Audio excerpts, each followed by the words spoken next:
সকলোকে নমস্কাৰ জনাইছোঁ। এইটো ভিডিঅ'ৰ মাধ্যমেৰে আমি আলোচনা কৰিম BA 4th semester FYUGP Guwahati ইউনিভাৰ্চিটিৰ আণ্ডাৰত পৰি থকা AC ছাবজেক্ট যিটো দিছে আপোনালোকৰ নতুন নিকাশ অসমীয়া ভাষা। এই যিটো আপোনালোকৰ নিকাশ অসমীয়া কিতাপখন আছে, এই কিতাপখনৰ প্ৰথম ইউনিটৰ চমু প্ৰশ্নবিলাক লগতে আমি উত্তৰবিলাকো আলোচনা কৰিম। চ' এইখন কিতাপ আপোনালোকে চাব পাৰিছে, নতুন ওলাইছে। ইয়াৰে চিলেবাছখিনি আপোনালোকে চাই ল'ব। এইখিনি আছিলে আপোনালোকৰ প্ৰথম ইউনিট। চ' এইটো প্ৰথম ইউনিটত আপোনালোকে পাব অসমীয়া ভাষাৰ বৰ্ণশুদ্ধি, শব্দৰ অশুদ্ধ প্ৰয়োগ আৰু সংশ্লিষ্ট শুদ্ধ ৰূপ। চ' আমি এতিয়া যিখিনি ইয়াৰে চমু প্ৰশ্নবিলাক দিয়া আছে সেইখিনি এতিয়া চাম। চ' ইয়াৰে আমি প্ৰথম ইউনিটৰ যিখিনি কুৱেশ্যন সেইখিনি এতিয়া আমি চাম। প্ৰথমে আপোনালোকে চাওক, আৰ্হিৰ প্ৰশ্ন কিছুমান দিয়া আছে ইয়াতে। প্ৰথমে অতি চমু প্ৰশ্ন ইয়াতে দিয়া আছে, এইখিনি এতিয়া আমি চাম। চ' ইয়াতে আপোনালোকে প্ৰথম কুৱেশ্যনটো চাওক। প্ৰথম কুৱেশ্যন দিয়া আছিলে যে ভাষাৰ মূল কি? এইটো আমি যেতিয়া ফাৰ্ষ্ট চেমত পঢ়িছিলোঁ তেতিয়াও হয়তো পাইছিলোঁ বা বহুতেই গম পায়। ভাষাৰ মূল হৈছে ধ্বনি। চ' স্পেলিংবিলাক চাব পাৰিব, ইয়াতে দিয়া আছে ধ্বনি শব্দটো। দ্বিতীয় কুৱেশ্যন দিয়া আছে ধ্বনি কাক বোলে? চ' ধ্বনি কাক বোলে বুলি ক'লে আমি এনেধৰণে লিখিব পাৰোঁ। এইখিনি কুৱেশ্যন মই আগতে মুখেৰে কৈ দিম, তাৰপিছত আপোনালোকে মই লিখিছোঁ যেনেদৰে তেনেদৰে আপোনালোকে দেখা পাব। চ' প্ৰথমে আপোনালোকে বুজি লওক, তাৰপিছত লিখাৰ কাৰণে সুবিধা কৰি দিম। প্ৰথম 2 নম্বৰ কুৱেশ্যনটো আছিলে ধ্বনি কাক বোলে? চ' আপোনালোকে লিখিব পাৰে এনেধৰণে যে মানুহে কথা কওঁতে মুখেৰে উলিওৱা অৰ্থপূৰ্ণ বায়ুৰ কঁপনিকে ধ্বনি বোলে। এইটো আছিলে ধ্বনি। তাৰপিছতে 3 নম্বৰ আছে আখৰ বুলিলে কি বুজা? 3 নম্বৰ আখৰ বুলিলে কি বুজা? এই এনচাৰটো লিখিব পাৰে ধ্বনিৰ লিখিত ৰূপক বুজাবলৈ যিবোৰ চিহ্ন ব্যৱহাৰ কৰা হয় তাকে আখৰ বুলি কোৱা হয় বা তাকে আখৰ বোলে। নেক্সট কুৱেশ্যন দিয়া আছে ভাষা কাক বোলে? 4 নম্বৰ ভাষা কাক বোলে? মানুহে মনৰ ভাৱ আনৰ ওচৰত ব্যক্ত কৰিবলৈ ব্যৱহাৰ কৰা সাৰ্থক ধ্বনি বা ধ্বনিৰ সমষ্টিকে ভাষা বুলি কোৱা হয়। তাৰপিছতে আৰু এটা কুৱেশ্যন আছে ৰূপ কাক বোলে? চ' ৰূপ কাক বোলে বুলি ক'লে আমি 5 নম্বৰত চাম ৰূপ কাক বোলে? ভাষাৰ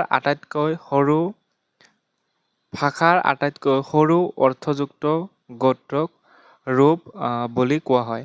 বা আমি যদি চাওঁ আৰু চ' ইয়াতে আপোনালোকৰ চাব পাৰিব, ইয়াতে যিহেতু লিখা আছে যে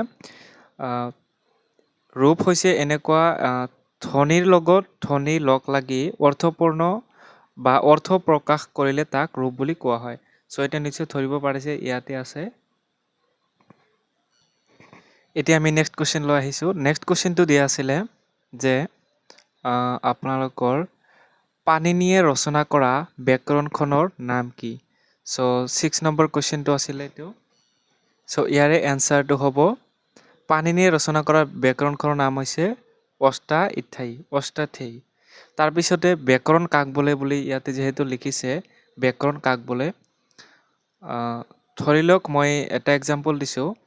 যিকোনো এখন কিতাপ পঢ়িছে, যে যিকোনো এখন কিতাপ পঢ়িলে বা অধ্যয়ন কৰিলে কোনো ভাষা যদি আমি শুদ্ধ উচ্চাৰণ কৰি ক'ব পাৰোঁ আৰু লিখিব পাৰোঁ, তেতিয়াহ'লে সেই কিতাপখন হ'ব ব্যাকৰণৰ কিতাপ। চ' এইটো আছিলে এক্সাম্পল। এতিয়া আমি এনচাৰখিনি চাম 7 নম্বৰৰ, যে ব্যাকৰণ কাক কয়? 7 নম্বৰ যি শাস্ত্ৰৰ যোগেদি কোনো এটা ভাষা শুদ্ধকৈ লিখিব আৰু পঢ়িব লগতে ক'ব পাৰি তাকে ব্যাকৰণ বোলে। তাৰপিছতে নেক্সট কুৱেশ্যন আছিলে মাতৃভাষা বুলিলে কি বুজা? মাতৃভাষা 8 নম্বৰ কুৱেশ্যন। মাতৃভাষা শিশুৱে জন্মৰ পিছত মাকৰ মুখৰ পৰা যি ভাষা প্ৰথমে শিকে তাকে মাতৃভাষা বোলে। তাৰপিছতে নেক্সট 11 নম্বৰ কুৱেশ্যন, তাৰপিছতে নেক্সট 9 নম্বৰ কুৱেশ্যন উপভাষা কাক বোলে? উপভাষা এইটো আছিলে 10 নম্বৰ। 9 নম্বৰ উপভাষা এতিয়া আমি পঢ়িম। একোটা ভাষাৰে বিভিন্ন অঞ্চলভেদে যি সুকীয়া সুকীয়া ৰূপ দেখা যায় তাকে উপভাষা বোলে। আৰু আছে ভাষা বিভিন্ন ধৰণৰ আছে, আঞ্চলিক ভাষা বা লিখিত ভাষা, কথিত ভাষা, গুপ্ত ভাষা, এইবিলাক বিভিন্ন ধৰণৰ ভাষা আছে। চ' আপোনালোকে লিখি ল'ব এইখিনি। কিন্তু তাৰপিছতে আমি এতিয়া কুৱেশ্যন পঢ়িম 10 নম্বৰ, মান্য ভাষা কাক বোলে? মান্য ভাষা উত্তৰটো হ'ব এটা ভাষাৰ সকলো উপভাষাৰ লোকৰ মাজত শিক্ষা, সাহিত্য আৰু সংবাদ আদান প্ৰদানৰ বাবে ব্যৱহাৰ কৰা সৰ্বজনগ্ৰাহী ৰূপটোক মানৱ বা মান্য ভাষা বোলে। তাৰপিছতে 11 নম্বৰ কুৱেশ্যনটো আছে, অসমীয়া ভাষাই ধ্ৰুপদী ভাষাৰ মৰ্যাদা কেতিয়া পাইছিল? এইটো আছিলে 11। চ' ইয়াৰে এনচাৰটো হ'ব অসমীয়া ভাষাই 2024 চনৰ 3 অক্টোবৰ তাৰিখে কেন্দ্ৰীয় চৰকাৰৰ পৰা ধ্ৰুপদী ভাষাৰ মৰ্যাদা লাভ কৰিছে। তাৰপিছতে নেক্সট কুৱেশ্যন, অসমীয়া ভাষা কোনটো প্ৰাকৃতিৰ পৰা উদ্ভৱ হৈছিল? 12 নম্বৰ কুৱেশ্যন এনচাৰটো হ'ব অসমীয়া ভাষা কামৰূপী প্ৰাকৃত বা মাগধী প্ৰাকৃতৰ পৰা বিকশিত কামৰূপী উপসংঘৰ পৰা উদ্ভৱ হৈছিল। নেক্সট কুৱেশ্যন আছিলে 13 নম্বৰ কুৱেশ্যনটো দিয়া আছে, মিছনাৰীসকলে ব্যৱহাৰ কৰা অসমীয়া ভাষাৰ প্ৰধান ক্ৰটি। ক্ৰটি মানে হৈছে ভুল, ক্ৰটি শব্দৰ অৰ্থটো হৈছে ভুল। চ' ইয়াতে যিহেতু প্ৰশ্নটো কৰিছে যে ক্ৰটি কি আছিল? মিছনাৰীসকলৰ ব্যৱহাৰ কৰা অসমীয়া ভাষাটোৰ প্ৰধান ক্ৰটি কি আছিল? এইটো আছিলে 13 নম্বৰ। মিছনাৰীসকলে ব্যৱহাৰ কৰা অসমীয়া ভাষাটোৰ প্ৰধান ক্ৰটি আছিল ইয়াৰ বানান পদ্ধতি। তেওঁলোকে উচ্চাৰণ অনুসৰি বানান লিখাৰ নীতি লৈছিল যিটো পৰম্পৰাগত ব্যাকৰণসন্মত নাছিল। এইটো আছিলে তেওঁলোকৰ ভুল বা ক্ৰটি। এতিয়া আমি পঢ়িম নেক্সট কুৱেশ্যন। নেক্সট কুৱেশ্যনটো দিয়া আছে, হেমচন্দ্ৰ বৰুৱাৰ দ্বিতীয় ব্যাকৰণখনৰ নাম কি?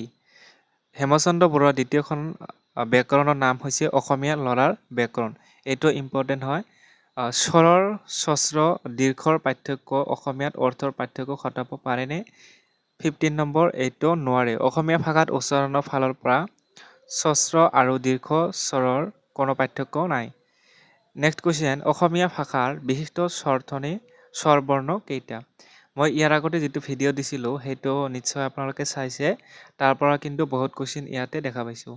অসমীয়া ভাষাৰ বিশিষ্ট স্বৰ বৰ্ণ, যিহেতু এইটো 16 নম্বৰ কুৱেশ্যন, এইটো হ'ব 8টা।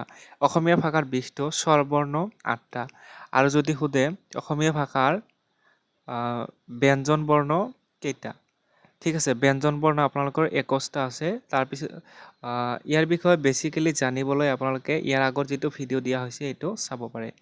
নেক্সট কুৱেশ্যন আছিলে অসমীয়া বিশিষ্ট ধ্বনি কি চিনেৰে বুজোৱা হয়? এইটো আছিলে 17 নম্বৰ।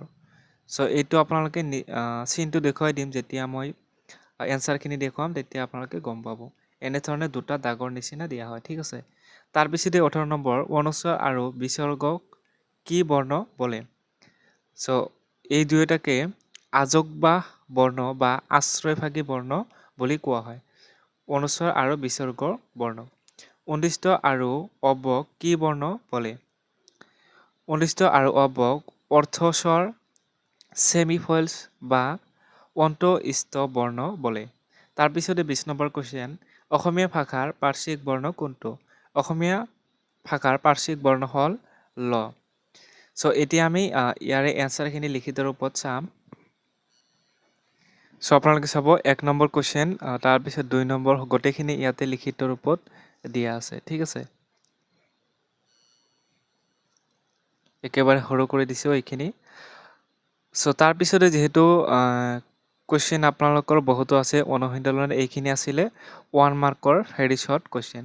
গতিকে ইয়াৰ পিছত 2 মাৰ্কৰ আৰু 3-4 মাৰ্কৰ কুৱেশ্যনখিনি যিহেতু অনুশীলনত আছে এইবোৰ দিব লাগিব। চ' সেইকাৰণে আপোনালোকে ভিডিঅ'টো শ্বেয়াৰ কৰিব, লাইক কৰিব আৰু আমাৰ চেনেলটো ছাবস্ক্ৰাইব কৰি ল'ব।